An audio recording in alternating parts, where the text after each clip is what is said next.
present some of our results here. And as you see, I will talk about indium arsenide, gallium antimonide quantum wells.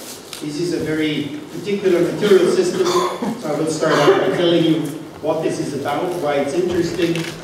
I will show you omnipolar behavior, which is, I think, quite unusual for 3-5 semiconductors. And I will tell a little bit about the experiments, what we can learn about this so-called topological insulator phase. I should say that materials are very important in this research, and all the samples that I will describe are grown in the group of Werner Wegscheider and Thomas Tschirkis, the PhD student who grew these samples. Okay, let me start out with a picture that I think many of you have seen. This is a picture that was taken by the group in Würzburg around Lorentz-Molenkamp, and it shows schematically what you should expect for a topological insulator. So the idea is that you have these counter-propagating edge states at the edge of the sample. They move in opposite directions and they have opposite spin. The spin is locked to the momentum. That's what you should expect. And there are several papers on that, and of course there's a lot of theory impact on that, and actually theory before the experiment actually starts. Now for indium arsenide, gallium antimonide, you have a situation that is indicated here. You see this is a coupled quantum well system. There are aluminum antimonide barriers left and right. Aluminum antimonide is a semiconductor with a huge band gap. And now the peculiar band lineup between gallium antimonide and indium arsenide is such that the conduction band in indium arsenide is below the valence band of gallium antimonide. So if you realize a sample where you position your Fermi energy exactly here, then you get holes in gallium antimonide and you get electrons in indium arsenide. And now, of course, it depends on how thick you make these layers. So if you make them too thick, then the situation is established, but the overlap of the wave functions between the holes and the electrons is very small, and that's, of course, the interesting part. But if you make them too thin, then this confined state in indium arsenide moves up and crosses possibly the Fermi energy and is no longer occupied. So you need to find the right thickness. You can calculate these thicknesses, but then you get band inversion basically for free built into the system. That's very different to the 2,6 material system, to the mercury cadmium telluride that I've shown you before, where the band inversion occurs for a particular quantum well thickness, and either it's there or it's not there. The interesting thing here is that it's there for a range of quantum well thicknesses, even though I will show you later on that this range is actually also quite limited. And the interesting thing is that you can now think of the system by applying top and backgate voltages, that you tune the band structure in real space, and that therefore you can create this overlap and you can switch it on and off. So here is a schematic of basically the red here is the valence band, the green is the conduction band in case of no anti-crossing, and this is the situation what you expect if there's hybridization between these two layers. And I should mention that this situation has been known for a very long time. This has been known for more than 30 years, of course, because these band lineups between semiconductors are an old story. And a lot of this work has been done a long time ago in the group of Herb Koermer and Sander Barbara, more than 30 years ago.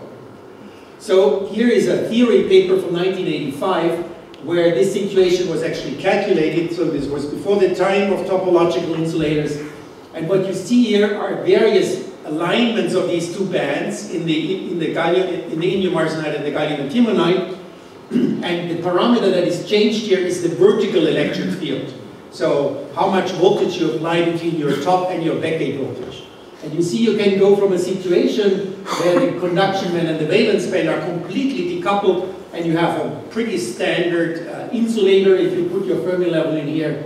And then as you pull the conduction band down with the gate voltages, you see how these bands couple, and you can realize different kind of hybridization scenarios. And as I said, this is 1995. Now, later on it was recognized that these different regimes can have different topological invariants, and so the idea is that you can actually switch on and off the topological insulator.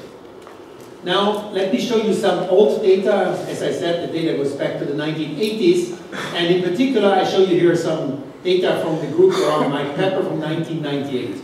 And I will show you several pictures like that. So what you see here, it's a standard hall bar device. It has this coupled quantum well built in. there's a top gate and a back gate, and what you see is the resistance of this device as a function of the back gate, and the parameter that is changed here is the top gate voltage.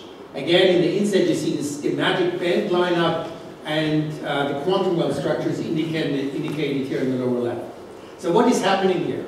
If you have a positive backgate voltage, you are in the electron-like regime. That means the Fermi level is high up in the conduction band of indium arsenide. No matter what happens below, the Fermi level is high up in the indium arsenide. Then you start depleting the indium arsenide, and at this point where the resistance is maximum, the idea is that the Fermi level is just between those two bands. So this is what we would call the charge neutrality point, and then it drops again because you start filling the valence band in the gallium antimonide. So you get this first increase and then decrease again. And you go from the electron-like to the hole-like regime. Now let me show you some more recent data from 2010, that's by the group of Ruidu. It looks very similar, it's basically the same plot, it's the resistance, in this case as a function of front gate voltage, and the parameter that is tuned is the back gate. The mobilities have improved since then, and again you see down here positive voltages, so you're in the electron-like regime. So if this is the band structure, the idea is you're way up here with your Fermi level, electron-like transport, and then you go through charge neutrality. Supposedly the Fermi level is right here in the gap, and then you go to the hole-like regime, Fermi level is down there, and you get a population of the valence band states. Okay, now let me show you here a calculation of what you expect theoretically as a function of thickness, and this data was calculated by Alexei Sulyanov and company. What is plotted here is the thickness of the indium arsenide quantum well, while the gallium antimonide quantum well is kept fixed. And what you see here is that if you make the well too thin, as I described before, then the confined state in the indium arsenide moves high up, and you go to a normal insulating state. If, however, you make it too wide, you have another kind of band overlap and you get a semi-metal. And in between these two regions, which is roughly between something like 12 nanometers thickness and 20 nanometers thickness, there's a phase that is predicted to be a quantum spin Hall phase. Okay. Now let me show you about our experiments. Same material system. These are very high quality samples grown in a very clean MBE machine from Werner Wegscheider. So for pure indium arsenide, the record mobilities are now 3 million, so these are high mobilities. For these samples, the mobilities are lower, but still for the pure indium arsenide transport, you can have mobilities of something like 500 to 800,000 centimeters per volt second. Now what you naively expect is something like that. As I said before, you have sort of the conduction band states, the valence band states, they are inverted. And as you go to the edge of the sample, sort of similar in spirit as you expected for edge states in the quantum Hall regime, you expect the conduction band states to bend up at the surface and the valence band states to bend down at the surface. And there are a number of groups that have done experiments here, and I will review some of them along the top. Okay, so now the lower left is basically the same figure that I've shown you before, same thing. You go from the electron-like regime, you see resistance is really low, indicating that we get very high mobility here. And then you go through charge neutrality, and then you go down here again. Now let's have a look at the resistance value at charge neutrality. Then you see it's something like 15 to 700 ohms. So it's much less than the quantum of resistance which is 25.8 kilo ohms. I didn't mention it before, but also for the other data from the Cambridge group and from the Duke group, also their resistance values are way below the value of H over E squared, which is sort of the value that you expect if you had a topological insulator where transport is really dominated by edge states. So this value of resistance is off. I should also mention that this is a large sample, it's a macroscopic sample, it's of order of 50 microns, and 50 microns is probably large compared to all the intrinsic length scales of the system. So if you look for the quantum Hall effect, you see down here you start out with a high electron number, so you get a flat Hall curve. You see a nice quantum Hall effect, you start depleting the electronic system, the Hall effect goes up, and then you get some nonlinearities in the regime where electrons and holes coexist, and then back down here you see a nice quantum Hall effect for the holes. So here you see an extraction of the densities of the holes and the electrons. Again, down here we have holes, here we have electrons. In the middle of the plot where you are at charge neutrality, you can neither measure a clear Hall effect, nor can you measure Shubnikov-de-Haas, because densities are too low, so you cannot get a clear answer for the densities, and we just extrapolate, but it clearly tells you that there is some region here where electrons and holes coexist, and there is more evidence for that later on. Okay, now let's make a Landau fan. What is plotted here is a color scale plot of the Magneto resistance. The horizontal axis is the top gate voltage, so that means you go from electrons in the conduction band, holes in the valence band, somewhere here is charge neutrality, here is the magnetic field. So if you were to make a cut, for example, at 12 Tesla, you very nicely see different Landau levels as you expect them for a 2D electron gas. If you look on the right-hand side, you see there is Landau level splitting, and then there is spin splitting for the odd filling factors. And if you go for the holes, you see the same thing. It's less pronounced because mobilities for holes are lower. Now on the right-hand side, you see again resistance as a function of gate voltage. You see nice Shubnikov-de-Haas. I should say this is a constant magnetic field. And I should note that at charge neutrality, note the scale here is logarithmic, the resistance basically explodes. It does not explode at zero magnetic field. That's what I showed you before. Resistance stays at a few kilo ohms. But here it basically goes through the roof and hits something like a mega ohm or something like that. The red curve here is sigma xy, so it's the off-diagonal component of the conductivity tensor, and it's calculated by inverting the resistivity tensor. And if you just look at the plateau values here, you see you get nice quantum Hall plateaus for electrons, nice plateaus for the holes, and there's even something happening at zero. But one has to be very careful with that. Actually, at some point we call this our new graphene, because you get all the nice plateau series from electrons to holes. But this plateau here at zero filling factor, if you want, is completely artificial. If you take the resistivity tensor and you let the rho xx be much larger than all the other components, then the sigma xy is basically proportional to 1 over rho xx. And if rho xx goes to infinity, then sigma xy goes to 0. So this is not a quantized Hall state, it just simply comes from the tensor inversion. I think that's an important message here, that one has to be careful when looking at such things. Now what is happening here, and let me just give you a schematic picture here. So we are talking about an electron-like Landau fan, and a hole-like Landau fan that starts at a higher energy, and of course the hole Landau levels go down, the electron Landau levels go up. So if you just extrapolate to infinite magnetic field, you will end up somewhere over here. All the hole levels have gone down, all the electron levels have gone up, and that naively explains why the resistance becomes very large. So even if you have an inverted band structure at zero magnetic field, if you apply a perpendicular magnetic field and you make it large enough, you have to hit this normal insulating state. We think that in our sample we are somewhere here in this regime, but even that leads to a high resistance state. And that means for the edge states, if you look at something like that, that these are not the edge states of the topological insulator. We should think of this as a standard quantum Hall system that at a particular gate voltage has a coexistence of electrons and holes. Then it looks something like that. There might be hybridization in this case of the edge states of the quantum Hall effect. And then if you think about these edge states, again, these are not the edge states we expect for a topological insulator because we have applied a high quantizing magnetic field. Then these edge states, which are supposedly dissipationless if you have only electrons and holes, but if you have both at the same time, and you have some disorder in your sample, you can imagine to have a scattering procedure like that at the edge. If your edge is long enough, and I told you these samples are macroscopic, then this explains why the resistance becomes very high at high magnetic fields, even though you have these quantum Hall edge states. Okay, so now how about zero magnetic field? Let's try to dig a little deeper what's happening in this phase at zero magnetic field. And I show you here some data from Uraki's group, and again some data from the Deuce group. And these are different size Hall bars. They measure the resistance, look at the resistance. It's always the same curve. You go from electron-like regime through charge neutrality to hole-like regime. And the question is there a plateau? That's the first question. And what's the value of this plateau? And well, there is no real plateau here. There is some saturation of the resistance. It's sort of at the right value in this case, h over 6 e squared. So whether it's h over e squared or h over 6e squared depends on your contact configuration, and you can easily calculate that using Landau or Whittaker. So the interesting thing here is what in the DO paper is that they do find some resistance values that are at the predicted plateau values with quite some accuracy. And I will show you some of our data and some other data from Fabrizio Michele from Copenhagen that is not quite in agreement with that.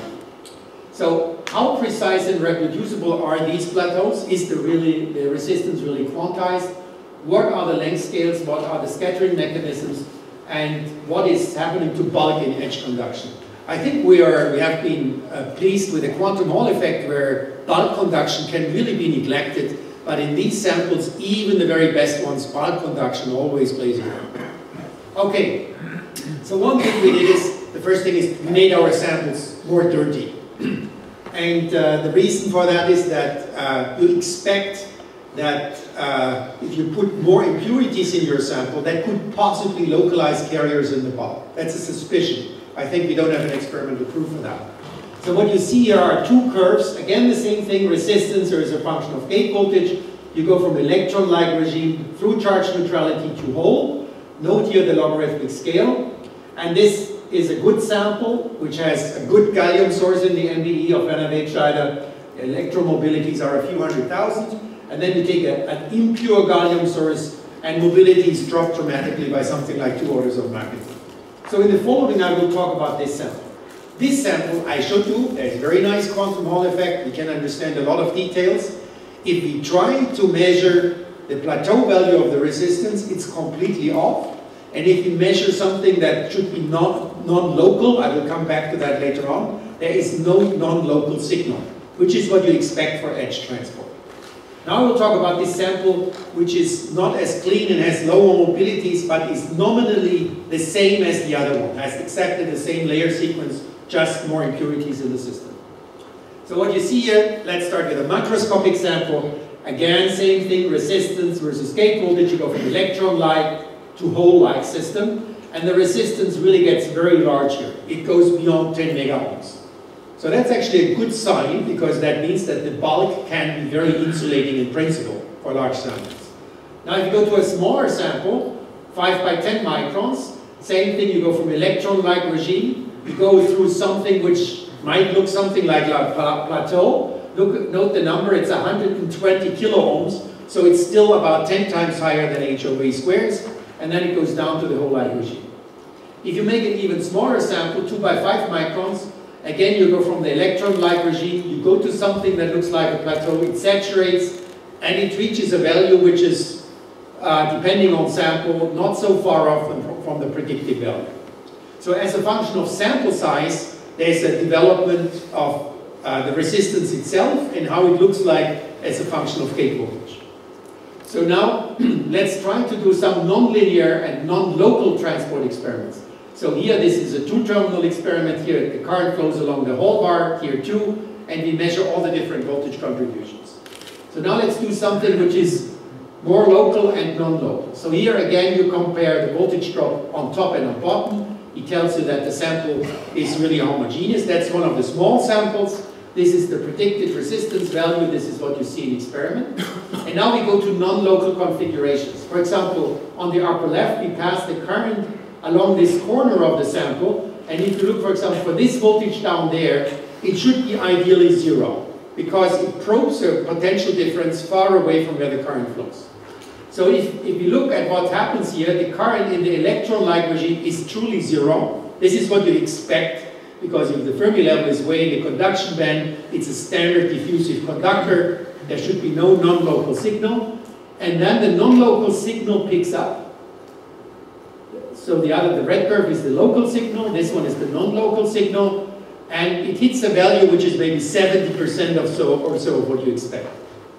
And there are various configurations of non-local experiments, and I don't want to go into the details of all of those. The important message is that all of the non-local measurements give you a value here which is pretty much 67% of the predicted value. So it's never at the predicted value, but it's always off by about the same amount, no matter which non-local configuration you take. So what you could do is you could do a very simple resistor-like model. Let's assume we have edge states for some reason. We don't decide what the physical reason for these edge states is. We give these edge states a resistance, which we call the edge resistance. And then we assume we have a bulk resistance. And the bulk resistance is larger than the edge resistance. So then it basically shorts the two edges. This model makes sense if the bulk resistance is larger than the edge resistance. If it were smaller, we would need to include here some bulk resistance in the center. So this model has two free parameters, the edge resistance and the bulk resistance. And in this simple model, we can calculate all the various non-local configurations that we saw in the experiment. And we can show that with two numbers, we can explain all the experiments on one sample. Now, if we take another sample, again, we get these two numbers, and they might be a little different. And the range of numbers that we get is for the edge resistance between 15 and 22 kiloohms, depending on sample and cool down, which is the right ballpark for an edge state. And the bulk resistance is a few hundred kiloohms, which is also a number which is fits to that model. It means there is a bulk resistance, but it's larger than the edge resistance, at least for these size samples. So that means this experiment clearly tells us current flows along the edge. This is zero magnetic field, but it doesn't tell us why it flows along the edge. And it also tells us that the bulk resistance is always there, and presumably for the very good samples, high mobility, the bulk resistance is so low that it dominates everything and we don't see any non-local transport, even though there might be edge states, but we simply can't measure them because the bulk resistance is too low. Okay, now let's come back to the device size. I'll show you here a small device and an intermediate size device. And again, the data looks in principle similar. You go from electron-like regime. This is non-local here, so there's a zero non-local resistance as you expected. And then you find this plateau here, which is below the expected value here and way above the expected value there. So obviously the plateau that you see is extremely sample size dependent. Now let me show you some other data from Fabrizio Michele. So that's a collaboration between Delft and Copenhagen. And on the right-hand side, you again see the two band lineups that could happen. So this is a trivial gap. That's supposedly a topological gap. And what Fabrizio did is that he took a sample, he has a top and a backgate, and he can tune between this topological phase and the trivial phase. And what he did is he measured non-local transport, and what he found is that there was no non-local transport in this phase, but he found non-local transport in the phase where it should not be there, or at least where we don't have an obvious reason to assume that it's there. And he did a very nice study to measure the resistance value as a function of sample size over many different sample sizes. And it turns out that you can find all kinds of resistance values below and above the plateau, and obviously you can make a sample that has the right resistance value. Okay, so I think the message is there is non-local transport, possibly in the wrong regime, possibly also in the right regime. There is a plateau kind of feature. It's of course by no means comparable in quality to what we're used to from the quantum Hall effect. But there's a plateau-like feature. And its value depends very, very strongly on the sample size for this particular case, but also on how clean the sample is in general. So now comes the question, how do we actually know that we have an inverted phase? Because if we have non-local transport all over the place, but with the wrong value, how do we know that our sample is really in the inverted phase? And I show you here two samples that were again grown in Werner Wegscheider's group. They are absolutely identical, except for the fact that one has 2.5 nanometers more of indium arsenide. So if you trust in the theory, then this sample, because it has a thinner indium arsenide well, so the indium arsenide confined conduction band state has moved up in energy, so you expect a standard gap here, and you expect an inverted gap over here. So let's first have a look at the black curve. And again, same curves as before, resistance as a function of gate voltage. And you see here go from electron-like regime, and then you get a sharp maximum here. You get, in this sample, these are higher quality samples, you get a second maximum to the left. And actually, if you want, there's a little shoulder here on the right. So what we think what this is, and there are similar reports in the literature, the sharp feature here is when the Fermi energy goes through charge neutrality. But as you look at this band structure here, you also expect some van Hove singularities in conduction and valence band, and we think that this additional maximum here and this shoulder on the other side are related to positions of the Fermi level right here and there, so because of this enhanced density of states. Now if you look for the thinner sample, it looks actually quite similar. So the resistance is very low for electrons, then you go to charge neutrality, and then you go to the whole regime. There's also an additional shoulder here, but it's not as pronounced as here. Now the important feature is what happens as you apply an in-plane magnetic field. I showed you before what happens with a perpendicular field, and then you enter the quantum Hall regime. So what happens if you apply an in-plane magnetic field? An in-plane magnetic field basically adds in-plane wave vector to the electron dispersion. Now, here I think that's really an experimental proof that these phases are different. So if you apply a large in-plane field of 11 Tesla, you see that the feature has basically disappeared. Our charge neutrality feature is completely gone. Here it's still there, it has increased a little bit, but not by much. So the two samples have a completely different in-plane field dependence. And what is the reason for that? Well, let's first look at this thing here. This is a standard gap. What would we expect for an in-plane magnetic field? If you add an in-plane magnetic field to your Hamiltonian, it basically gives you a diamagnetic shift, and that lifts the electrons up and pushes the holes down. So it might change the gap a little bit, and how much depends on magnetic field and the original gap size. But nevertheless, the gap should still be there, and that's what you see here. If, however, you have a gap like that, and you add an in-plane magnetic field, then you change the in-plane wave vector dispersion, and it moves up and down on different signs for positive and negative k. So let me show you some calculation, which is actually from 2006. So this is the situation for no electric field applied. That's the hybridized band structure. And as you start applying an in-plane magnetic field, you're basically tilting the band structure, and the gap goes away. So if this gap goes away, that exactly resembles what you see here in this red curve, that this peak completely disappears as a function of magnetic field. There's an interesting little feature here that actually before the peak disappears, it starts splitting, and we're still trying to understand what's behind that. I think that could be related to some Zeeman splitting in the system. Okay, so I think this is really an experimental fingerprint that the inverted phase in the system exists if you have the right sample parameters. Even if you don't see the right plateau value, and even if your bulk still plays a role here, the inverted phase really plays a role and can be nailed down in the experiment. Okay. Now, also what is interesting is the low field Hall effect. So, if you measure the Hall effect out here where you have only electrons, so this is now low field Hall effect, no quantum Hall effect, you see magnetic fields of around a Tesla, you get a nice linear Hall effect, and it gives you the density and everything. Now, if you go close to charge neutrality, you see this is still before you reach the charge neutrality point, you see this nonlinearity around zero magnetic field. And that's a clear indication that you have electrons and holes. You can do a two-band model here, and you can extract the two densities. If you go to the other side of charge neutrality, you see the curve overall has completely changed its slope. Now you're mostly in the hole-like regime, but you also see a nonlinearity here because there are still some electrons left. So these curves allow you to know exactly what's the electron and hole population in your system. And then as you go far away from charge neutrality, the curve has completely changed its slope, and now you're completely in the hole-like regime.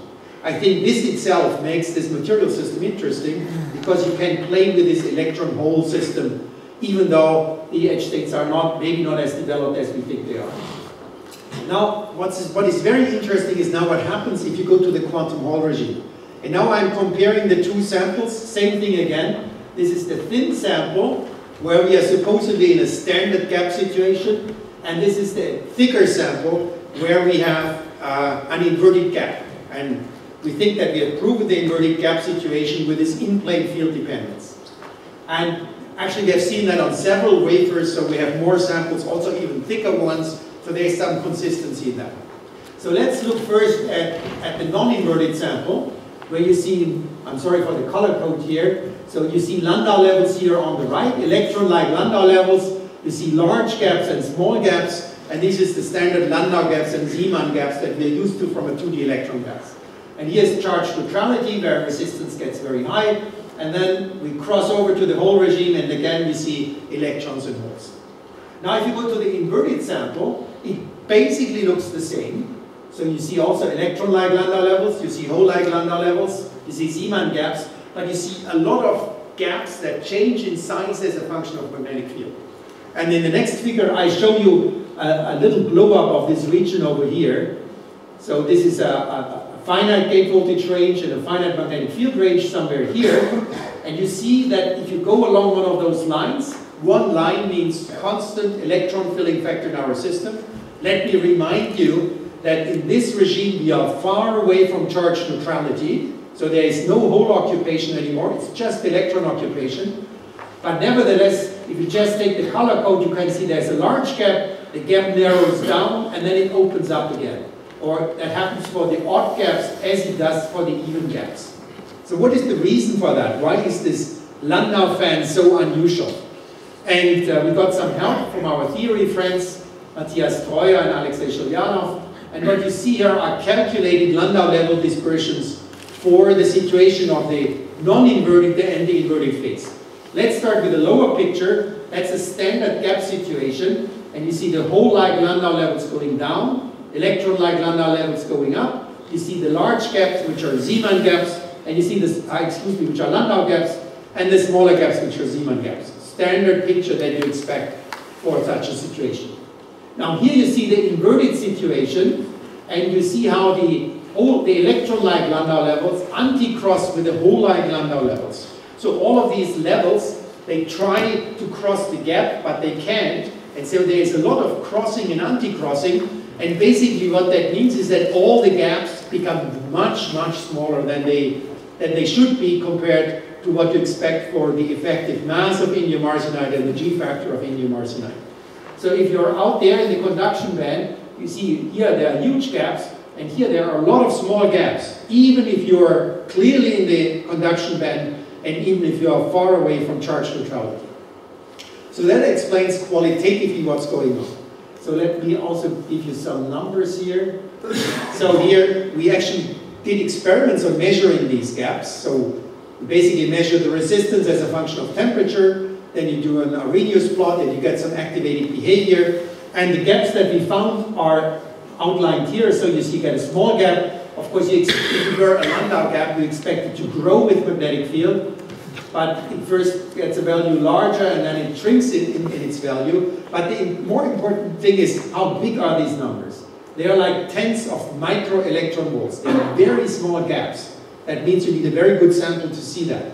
If you take the effective mass of indium arsenide, which is 0.03 or something like that, and you calculate typical Landau level gaps at these magnetic fields of 7 Tesla or so, you find numbers for the Landau level gaps which are 2 to 3 orders of magnitude larger than this. It's not something that plays with a factor of 2 or so, but here you find tenths of micro electron volts, while if you plug in the effective mass for the Landau gap, you expect something like tens of milli-electron volts.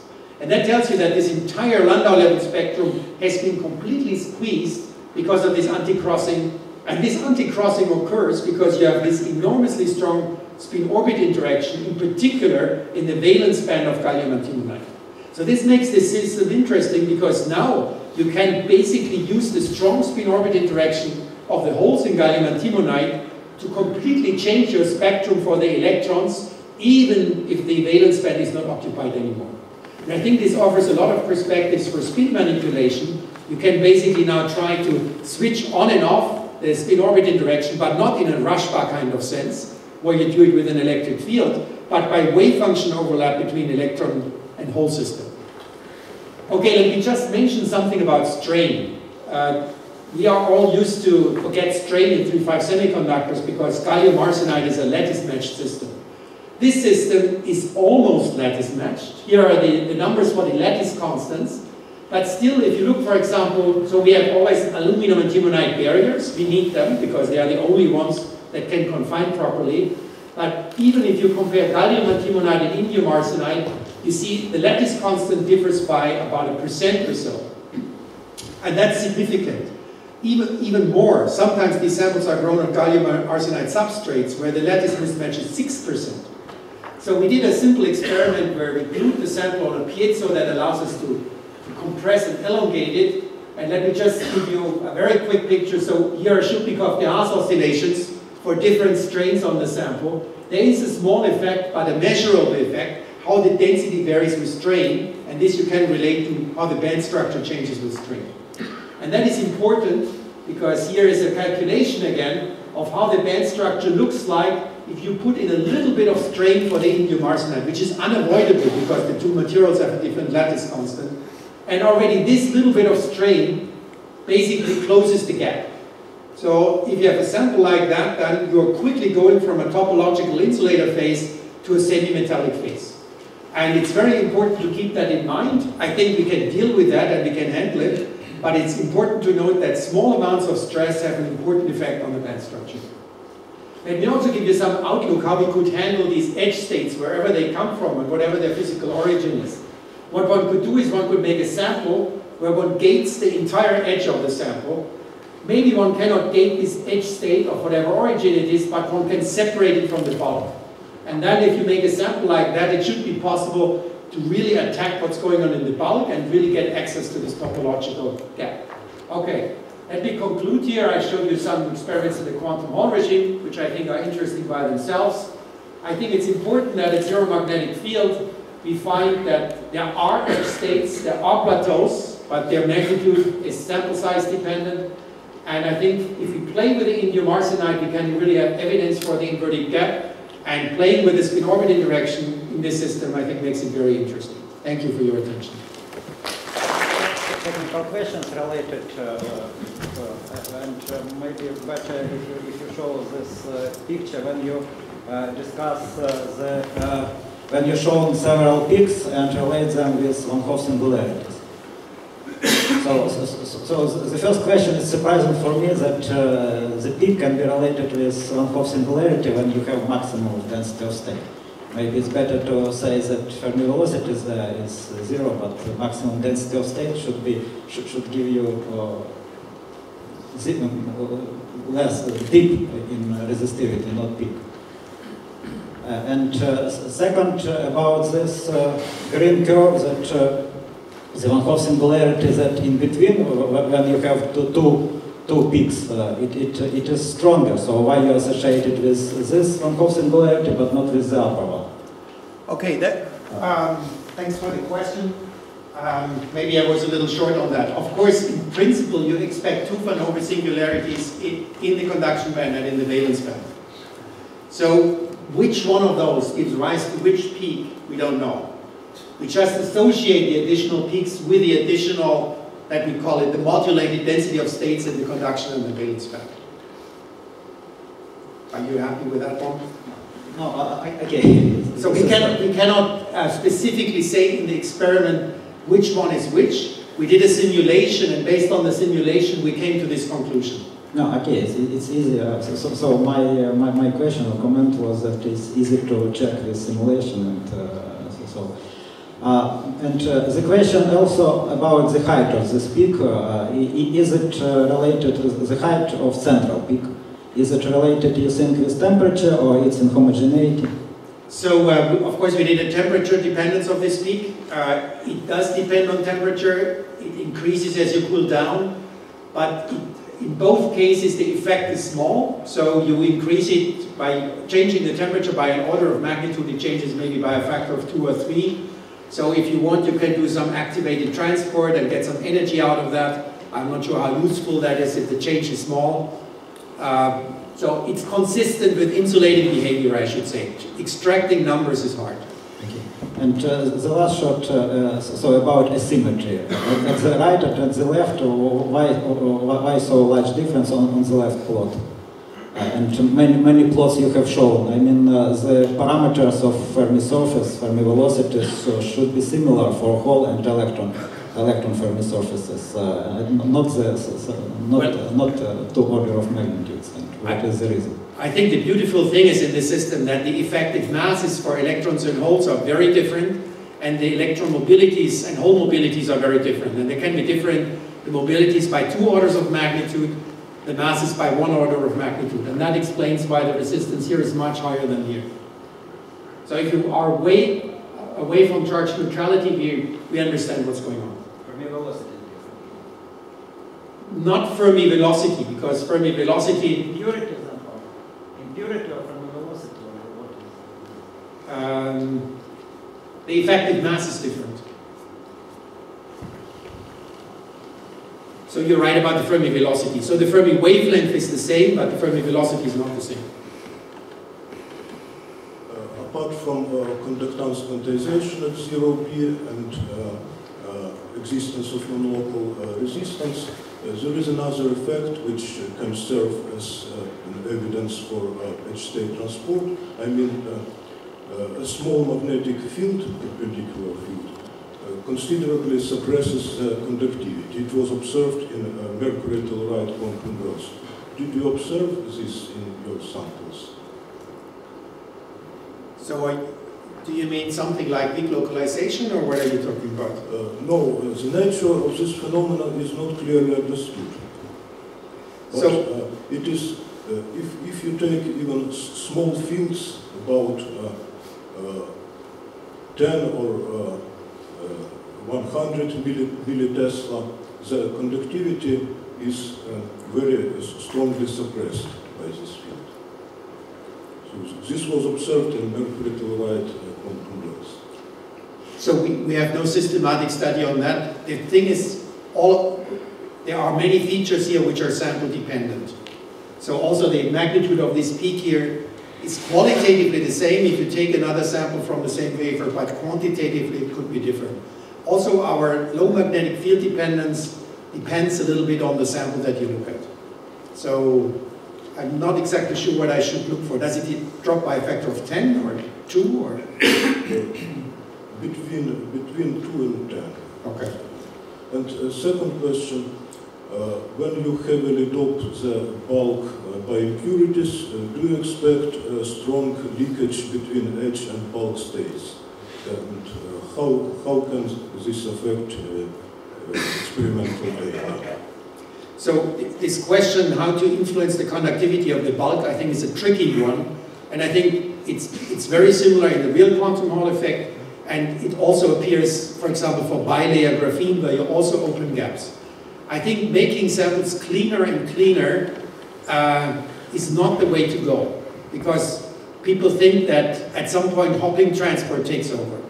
So also doping it highly obviously also doesn't make sense, because then you have a doped sample. So there must be some optimum at some density of this order where the hopping traps are deep enough, but there are not too many of them to make the bulk as insulating as possible. I think there must be some optimum somewhere. Okay, so.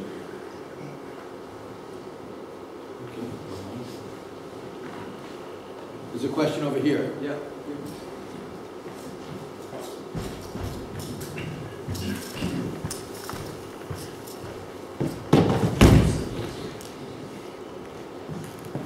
So these resistivity curves here show gate voltage, and the drop at the valence band of the resistivity was only for large samples, right? For small samples it was constant. Maybe you explained it already, I don't know. What is the reason for that? No, I didn't explain it, and I was hoping nobody would ask. It's a universal feature that we find for all samples, that we cannot reach the whole regime if the sample is small. And the funny thing is, we looked in the literature of other people who measured small samples, and it seems to be the same thing. I don't know what they measured, but at least in the published data, it stops. So what we did is we measured the Hall effect for these small samples, and that should tell us whether we change the slope of the low field Hall effect to go from electrons to holes. For small samples, we are not able to change the slope. So I can give you a suspicion what we think is going on, but I'm not sure whether that's true. I think the smaller your sample gets, the more important the edges are. And there's again data by Fabrizio Michele that whatever this edge state is hard to gauge, if not impossible to gauge. So if you have a small sample, these edges are important. Once you go to the whole regime, it it is possible that these edges persist to some extent. And that's why you never measure the whole regime, even though there could be holes in the bulk because of gating. But how do you measure it? With contacts at the side, and these contacts are connected to the edge states. That's what we think is happening, but that's a suspicion.